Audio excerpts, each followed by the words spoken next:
तिसरी कविता पहिली गाणं.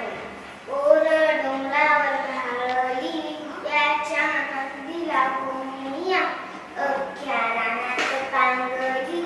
ओर डोंगरावर घालली रान गवताची फुलं, तिच्या कानामध्ये रुलं.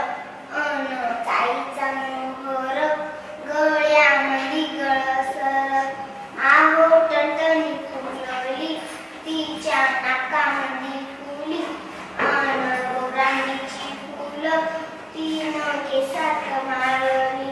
ओर डोंगरावर घालली त्याच्या नांदीला कोंबड्या, अख्ख्या